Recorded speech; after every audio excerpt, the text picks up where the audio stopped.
binangga, ginitgit, at binutas pa ng China Coast Guard ang inflatable boat ng mga sundalong Pilipino. May palakol, palo ng patuloy ng bato. Naputulan pa ng daliri ang isa sa ating mga sundalo.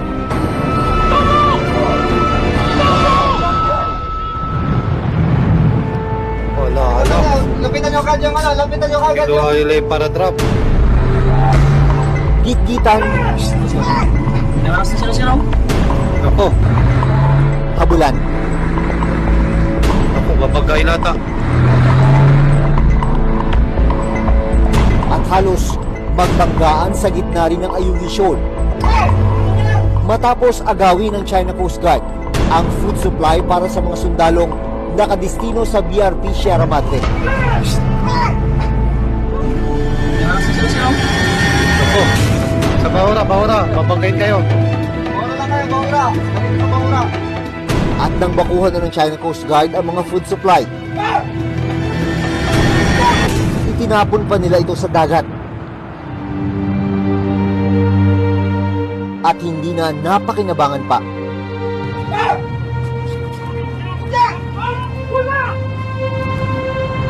Nito lang May 19, nagpatuloy ang pangaharas ng China Coast Guard sa mga sundalong Pilipino.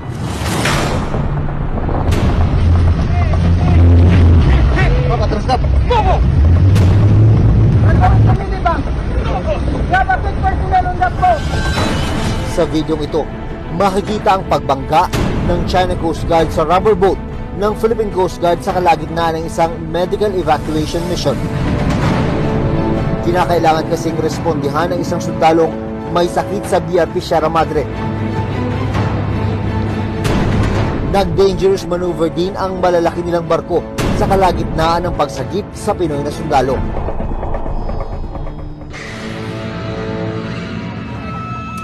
Nito lang Lunes, June 17, habang nagsasagawa ng resupply mission ng Armed Forces of the Philippines o AFP sa Ayungin Shoal para sa mga sundalong nakadestino sa BRP Sierra Madre na 120 nautical miles ang layo mula sa Zambales, pasok sa 200 nautical mile exclusive economic zone o EEZ ng Pilipinas. Naging agresibo ang China Coast Guard. Hinarang at tinalian nila ang inflatable boats ng Pilipinas at naglabas ng itak at palakol. Maririnig din ang alingaw-ngaw ng kanilang sirena na nakagugulo sa komunikasyon ng ating mga sundalo. Habang sa isa pang inflatable boat na sakay ang ibang sundalong Pilipino, nagsaboy naman ng tear gas ang China Coast Guard.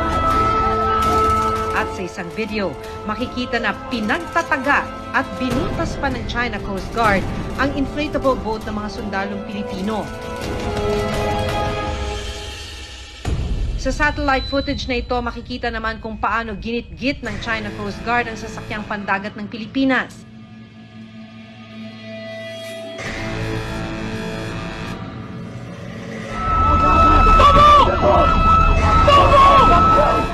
Pitong Pilipinong sundalo ang nasaktan, kabilang ang isang sundalo na naputulan ng daliri sa gitna ng engkwentro. Bago matapos ang tensyon, binanggapan ng China Coast Guard ang inflatable boat ng Pilipinas. Matapos ang naging insidente, inilabas ng AFP ang mga larawang kuha ng mga sundalong Pilipino. Makikita ang isang cellphone at ang windshield communications at navigational equipment na sadya raw binasag ng China Coast Guard matapos ang puwersahang pagtow sa RHIB ng mga sundalong Pilipino. Butas din ang isang inflatable boat. Parang mga pirata na po sila dun sa mga ginawa nilang actions nila. Yung ating abide by the rules, guided by the rules of engagement, yung ating approach is above board. I call them a band of barbarians. And in the first place, they have no right to wear the uniform.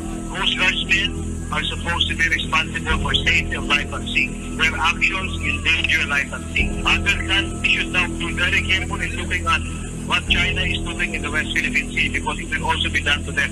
If that is already being done.